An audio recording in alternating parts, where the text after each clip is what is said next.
Assalamualaikum warahmatullahi wabarakatuh. Halo semuanya, nama saya Aulia Bintang Terang Putra Tako dari kelas 2B1. Ingin mereview mata kuliah statistika di Universitas Bayangkara, Jakarta Raya, Bekasi Timur. Filsafat di statistika itu apa sih? Kata filsafat berasal dari bahasa Yunani filosofia, yang berarti pecinta kebijaksanaan. Nah, filsafat itu mempunyai sejarah yang sangat panjang, lebih tua daripada semua ilmu dan kebanyakan agama. Walaupun demikian, filsafat bagi banyak orang merupakan sesuatu yang kabur, sesuatu yang kelihatannya tidak berguna, tanpa metode, tanpa kemajuan, dan penuh perselisihan pendapat. Namun, demikian, filsafat adalah sesuatu yang mempengaruhi banyak aspek kehidupan dan pengalaman kita. Namun bagi banyak orang, tampak sebagai sebuah bidang ilmu yang sulit dan bukan untuk semua orang. Ada 4 cara kita mendapatkan pengetahuan. Yang pertama, rasionalisme, rasio atau benaran rasional atau abstrak. Yang kedua, empirisme, pengalaman konkret. Yang ketiga, intuisi. Dan yang terakhir adalah wahyu. Juga ada 4 teori kebenaran, yaitu teori korespondensi, teori koherensi, teori pragmatisme, dan teori kebenaran ilahi atau agama. Oke, mari kita lanjut ke konsep dasar statistik.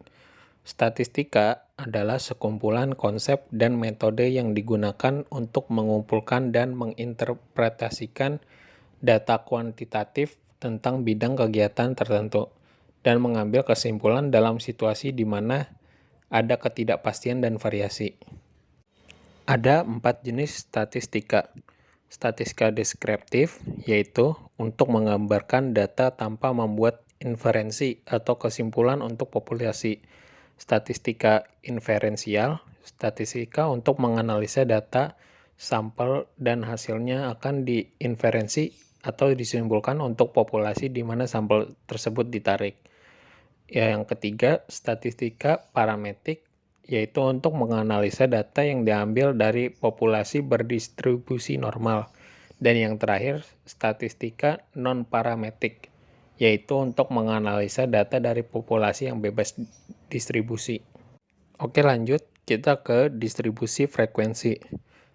Salah satu fungsi dari statistik deskriptif adalah menyajikan data dengan baik dan sederhana, sehingga dapat memberikan gambaran tentang keadaan yang akan disampaikan pada siapapun yang berkepentingan dengan data tersebut. Distribusi frekuensi adalah susunan data menurut kelas-kelas interval tertentu atau menurut kategori tertentu dalam sebuah daftar yang dihubungkan dengan masing-masing frekuensinya, sehingga memberikan keterangan atau gambaran sederhana dan sistematis dari kumpulan suatu data. Ya, kita lanjut ke statistik sosial atau probabilitas. Probabilitas adalah ukuran kemungkinan bagi suatu kejadian atau event untuk terjadi dalam suatu percobaan atau eksperimen yang dilaksanakan dalam kondisi tertentu. Setiap kemungkinan yang dihasilkan dari percobaan disebut hasil, yaitu outcome. Himpunan semua hasil yang mungkin dari suatu percobaan statistika disebut ruang sampel atau sample space. Contohnya, pelemparan mata uang logam S, M, dan B. Pelemparan sebuah dadu S, 1, 2, 3, 4, 5, 6. Contoh soal, dari 42 siswa, ada 23 siswa menyukai statistik, 21 siswa menyukai kuantitatif, dan 3 siswa tidak menyukai keduanya. Berapakah jumlah siswa yang menyukai statistik dan kuantitatif? Nah, caranya kita totalin. Semuanya kan ada 42 siswa. Dikurang 3 siswa nih yang nggak suka kedua-duanya. 42 kurang 3 jadi 39. Habis itu kita tambahin dari yang suka statistik dan yang suka kuantitatif. 23 tambah 21, 44. 44 totalnya. Dikurangin sama yang tadi. total mahasiswa 39. 44 kurang 39 jadi 5. Jawabannya adalah ada 5 mahasiswa yang suka keduanya. Ya, lanjut yang terakhir adalah penyebaran data. Pengertian ukuran penyebaran data adalah suatu ukuran yang menyatakan seberapa besar nilai-nilai data berbeda atau bervariasi dengan nilai ukuran pusatnya atau seberapa besar penyimpangan nilai-nilai data dengan nilai pusatnya. Mean itu rata-rata. Ini didapat dengan menyumbangkan data dengan seluruh individu dalam kelompok itu. Kemudian dibagi dengan jumlah individu yang ada di kelompok tersebut. Mean ya jumlah nilai atau jumlah sampel. Ini rumusnya ya, mean untuk data tunggal. X sama dengan sigma XI dibagi N.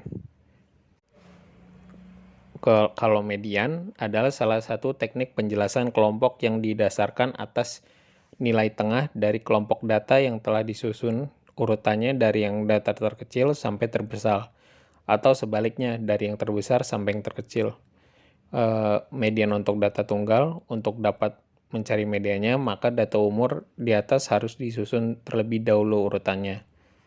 Yang ketiga modus. Modus adalah teknik penjelasan kelompok yang didasarkan atas nilai yang sedang populer atau nilai yang sering muncul dalam kelompok tersebut. Untuk modus data tunggal, cari data yang sering muncul. Terakhir adalah jangkauan. Jangkauan adalah selisih antara nilai maksimum dan nilai minimum yang terdapat dalam data. Jangkauan dapat dihitung dengan rumus R sama dengan X max dikurang X min. Contoh, tentukan range dari data 10, 6, 8, 2, 4. Ya, jawabannya karena X max-nya adalah 10 dan yang min-nya adalah 2. Ya, jadi R sama dengan 10 kurang 2. 10 kurang 2 hasilnya adalah 8. Sekian, itu saja dari saya, Aulia Bintang Terang. Mohon maaf kalau misalnya kata-katanya masih kurang bagus. Terima kasih semuanya udah mendengarkan. Wassalamualaikum warahmatullahi wabarakatuh.